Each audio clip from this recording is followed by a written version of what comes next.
Hi everyone, my name is Roussel, also known as Deja, and today I'm going to be doing a reading vlog for the Nekkid Readathon. I always like when August comes around because this is when the Nekkid Readathon comes, and honestly I feel like I just have such an attachment to it because this is what really got me into romance, and specifically Black romance.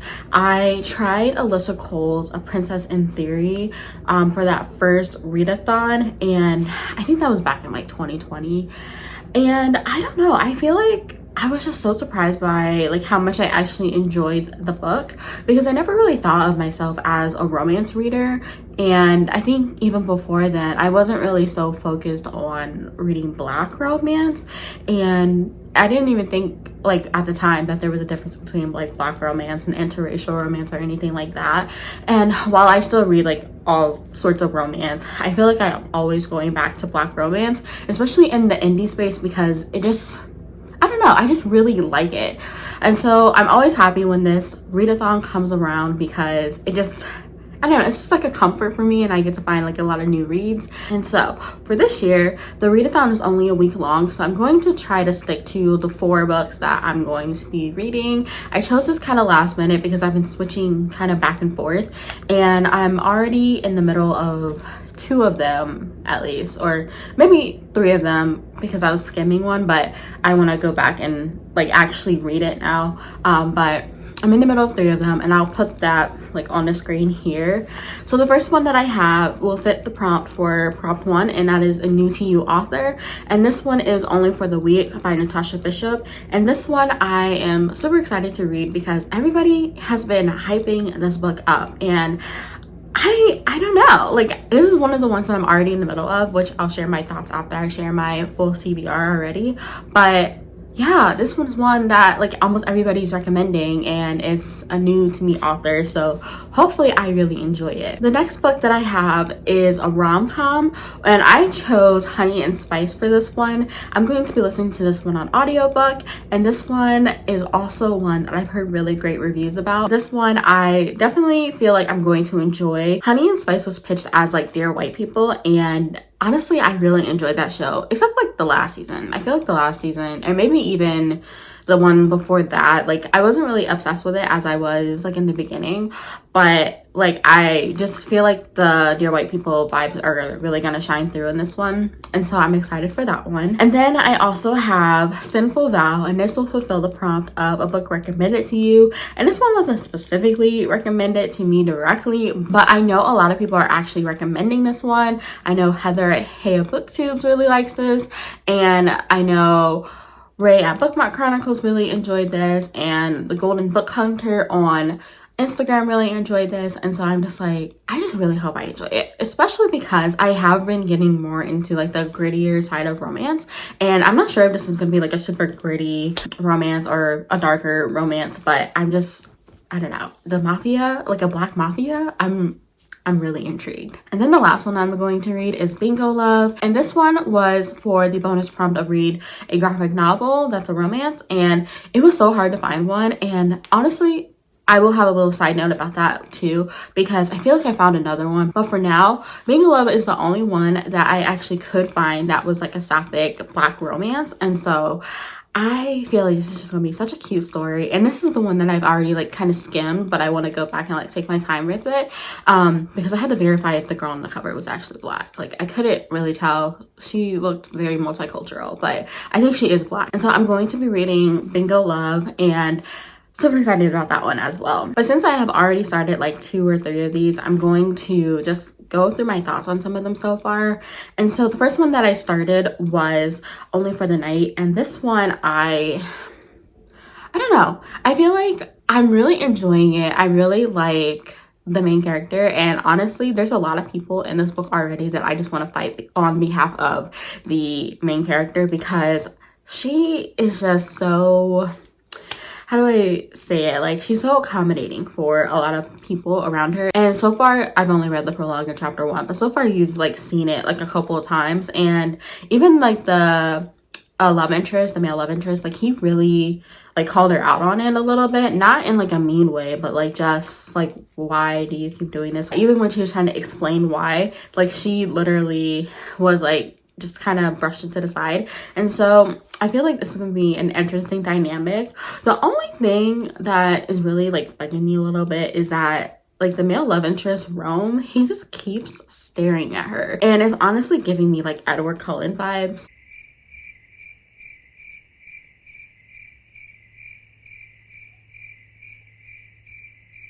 Like, I don't know, it's just kind of creepy, and I know it's not intended to be creepy, but I'm also like, I don't know if I really like that staring at you, staring into your soul thing. And I don't know if it's just because like I personally don't like it, or if like, I don't know, it's just weird. And I kind of feel like the way that he keeps like reading her, like I'm almost like, I wonder like how he can read her so well. But I'm hoping that the author will be able to explain like why he's reading her so well, and like why he's studying her the way that he is, and not just making him like a stereotypical creep like Edward Cullen. Because yeah, I don't know, I just feel like that's just lazy writing if you're just saying, oh, I understand you, but you don't really understand like why that person really understands them.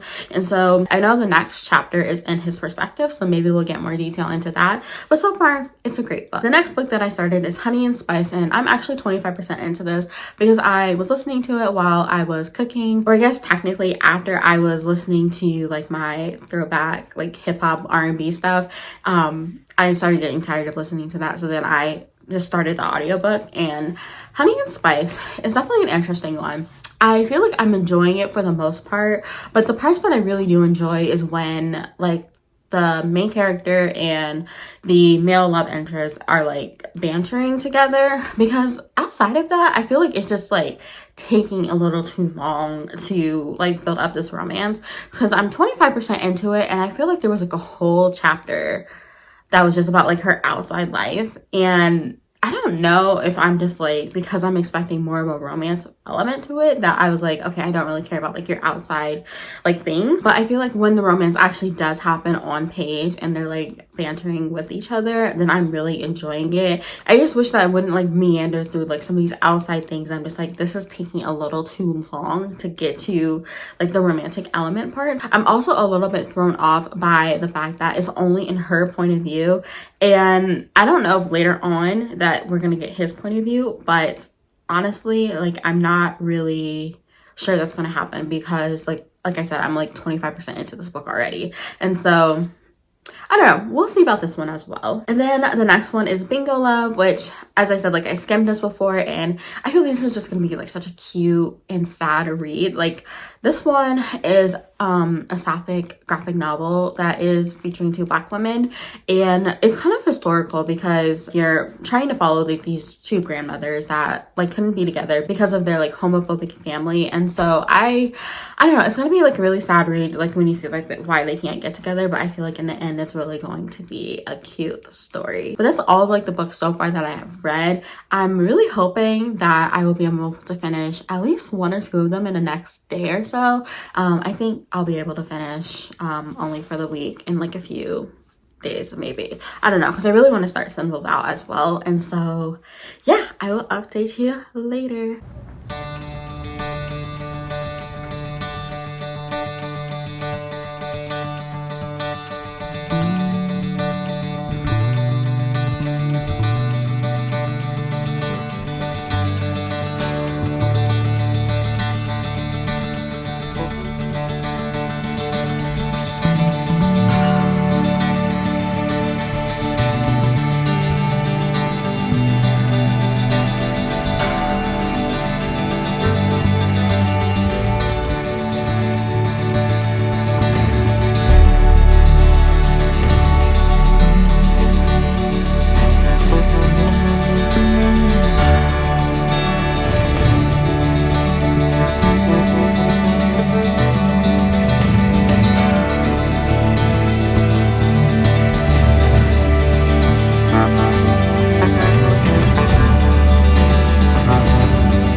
So I have finished my first book for this reading vlog, I finished Only for the Week, and I feel like I'm going to give this one 3.5 stars. I liked it more than a 3-star rating, which would have been like, I didn't love it, I didn't hate it. And so this one, I feel like I liked it a little bit more than like the average one. And so that's why I'm gonna give it like 3.5 stars. Only for the Week is definitely for those people that want steamy reads. And I think for me, what was missing is the character development. Like, I feel like it was just, I don't know. I feel like romance novels in general are usually very character driven because you're trying to get two people to fall in love with each other. And so since this one is more of a steamy novella, like, I feel like the intimate scenes that they had together were really what was drawing them in. And I will say that they did have chemistry outside of them having sex. Like, I really enjoyed their banter, which is why, like, I found myself like laughing sometimes even reading it. But I don't know, I just feel like I wanted more depth to their romance. I think that in the very beginning, I feel like I mentioned this before in the clip, but like, he's just reading her like just straight from the like start. Like, he literally just sees her always like shrinking herself for other people, and I was like, okay, cool, like he can see that. And obviously by the second or third time, like, I could see it in the book too. And so I feel like that was like not the problem for me. I just think that that flaw in her character became like the main thing for her, and I don't think that I really saw her really dealing with overcoming that outside of like the relationship. I don't know, like, he would challenge her, which I definitely appreciated, but I didn't see that internal growth for her to get through it like herself. Like, she just kind of had like a shift where she just kind of got tired of it, which is understandable, but I don't know, I just wanted a little more character work. But I think the main thing with the characters though is the male love interest. I liked him, but I will say that I wish that he was just a little bit more from the start. Like, he's mainly just there for Janelle, and I don't think that he was a person outside of Janelle. I mean, like, of course he's the owner of a company, like video game company, and like he's a billionaire and all of that, but I just feel like he wasn't a person. Like, he was just like the perfect guy, I guess. He didn't really have any flaws himself. He was super possessive and all of that.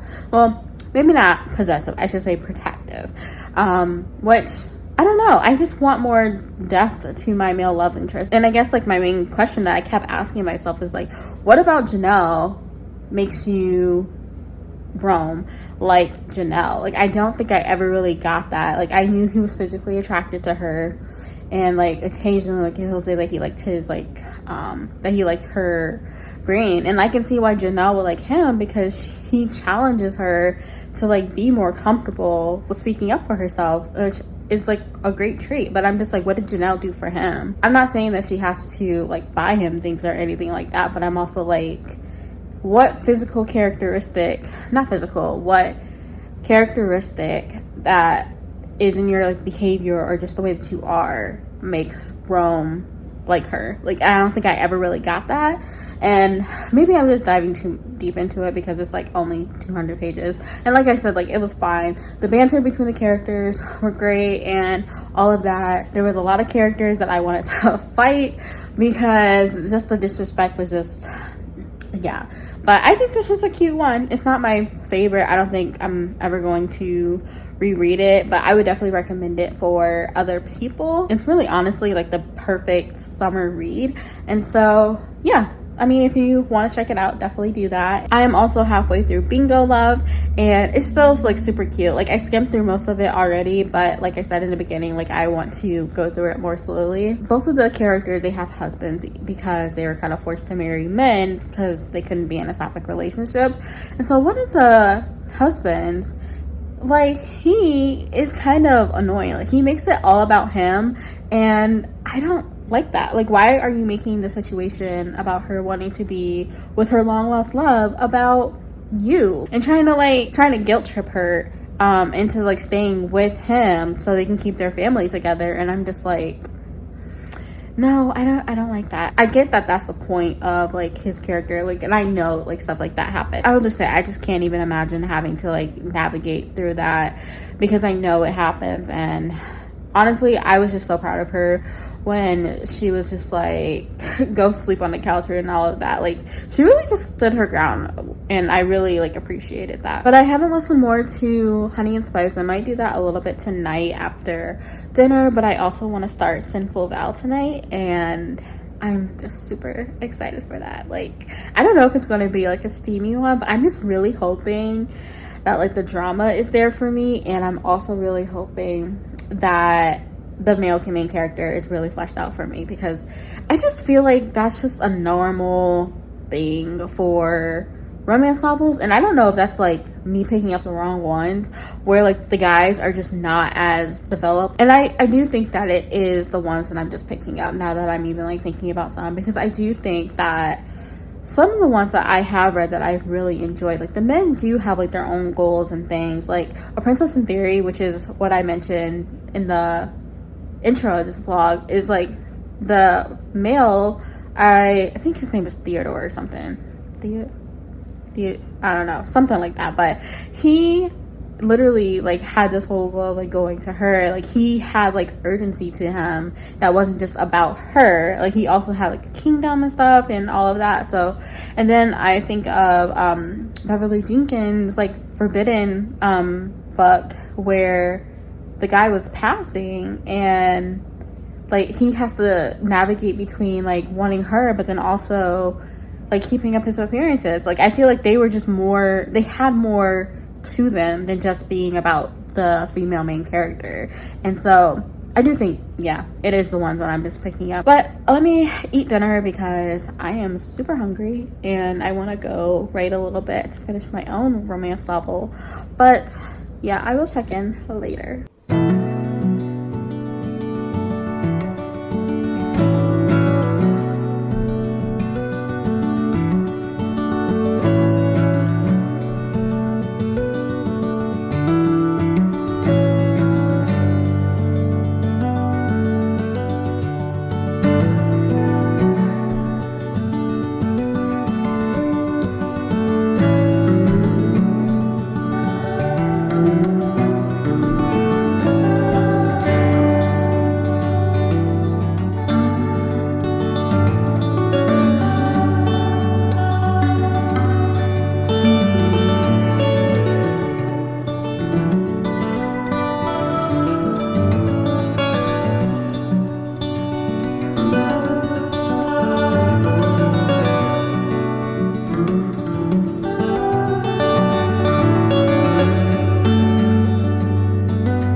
Okay, so I'm here to close out this vlog. I ended up reading 2 out of the 4 books that I had on my TBR. Am like halfway through the 2 that I did not finish, but I will talk about the ones that I have finished first and then go on with like my thoughts with the other ones. So the first one that I finished was Only for the Week, which should have been like the clip before this or something. So I don't really have much to add about that. Like, I feel like I'm still going to give it like a 3.5 star rating. And I think that I did enjoy it. I just wish that the main love interest, the guy, I wish he was a little bit more of a person and not just there for her. And yeah, whatever else I said in the last clip, it still applies to how I still feel about it. The next book that I finished was Bingo Love, and I have to say that this is probably my favorite book that I've read for this readathon, and I just thought this was just so cute. Like, it even had me like tearing up at the end, just because it's just a beautiful love story between 2 women that like couldn't be together. It was just so good, and I don't even know what to say like about it. I feel like those who really liked Heartstopper would definitely enjoy this one, because it gives you all those like, I don't want to say angsty feels of like them not being together and stuff, but it kind of deals with like similar issues with like queer people who can't be together for X, Y, and Z reason. And so I think that if you enjoyed Heartstopper, you would definitely enjoy this one. It's just with an older couple, and it's sapphic instead of 2 male love interests falling in love together. And I will say that the edition that I read, I wasn't really a big fan of some of the short stories that were in there, and I think that's where like all the list of authors came in towards like the end. Those are the people that wrote like the little mini shorts that were like those scenes of the two women together. Some of them were actually pretty cute, but the other ones I wasn't really feeling. But I think the story overall, like I really enjoyed it, and I would definitely recommend it. And then going on to the ones that I have not completed yet, the first one is Honey and Spice, and I have been listening to this on audiobook, but I usually listen to audiobooks when I'm cooking or cleaning, but I wasn't able to finish it while I was doing all of that, and so I didn't finish it in this vlog. This one, I think it's very cute. I am enjoying the audio a lot, and I think that the relationship between the two characters that are falling in love is just like spot on. I don't know what this author does, but anytime she has two characters, I just feel like they mesh so well together. Like you can see like why they belong together, and I just really adore that about this author's writing. And I think that this may be what was missing for me in Only for the Week, because like I could see why she would like him, but I didn't really see why he would like her. And I feel like with Honey and Spice, like it's not having that problem at all. Like it's literally like you can tell why they belong together, like why they have similar interests, and like he calls her out and she calls him out, and they just see other sides of each other, and I'm just like, they really just fit so well together that I'm just really enjoying their dynamic and just their banter. Like I am honestly in love with it. Now, do I think this is going to get a 5-star? No. Only because I think that there are some times where it meanders. Like I'm not really interested in anything that the author is writing about, like the character perspective that we're in. And so I'm trying to think of this girl's name. I think it's Kiki. I think Kikiola, that's her name, Kikiola. So Kikiola is the protagonist of this book, and it's only told in one point of view, so that might annoy like some romance readers.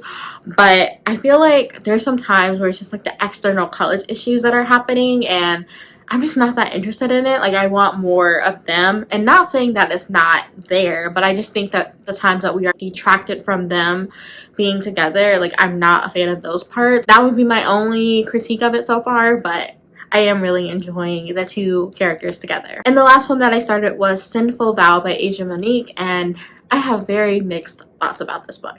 I think that the prologue really ruined the book for me, only because it was so much information given in that prologue that was just repeated in the first chapter.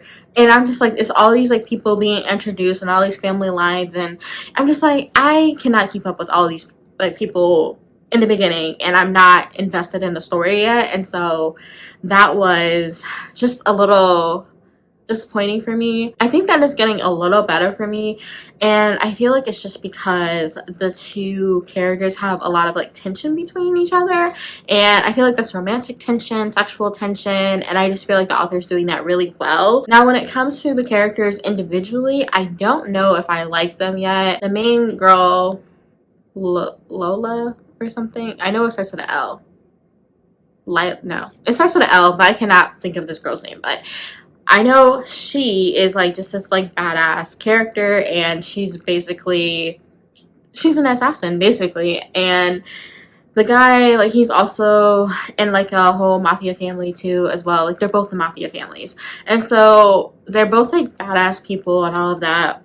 But I don't know, I'm just not really feeling them together. Like I get that tension and I like that part, but I'm not obsessed with it as I am with Malachi and Kikiola and the other characters and Bingo Love. And so I'm still going to finish it because I feel like the next book is not going to have that info dumping intro, and so I feel like I might be more invested in it.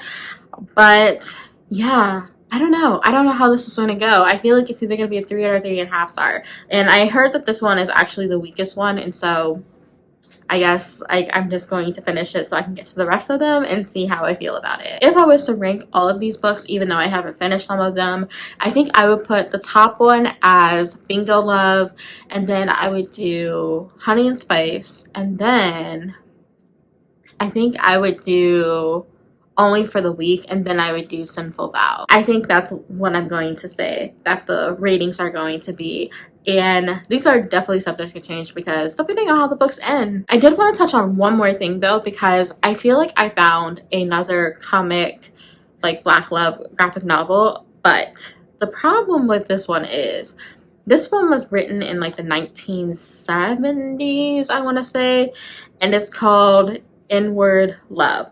And it's not like the hard ER, it's the one that's NEG, that one. I debated on bringing this one up, but I feel like it brings up like an interesting historical aspect to it, because this was a comic that was published, of course, by a white publisher, but it was like one of the first portrayals of a Black couple, and they're not like stereotypical or anything like that. Like, they're not affluent, but like maybe middle class Black people in a graphic novel, or I guess really a comic, because they're only like less than 30 pages. And this one, it only had 3 issues, and so I'll put a picture on the screen of the first book or the first comic of it. But I wanted to mention it because I wasn't sure if we would count it, because I don't know, like I think that I'm kind of interested in reading it just to see like what is in it, because of the fact that it was pitched as like this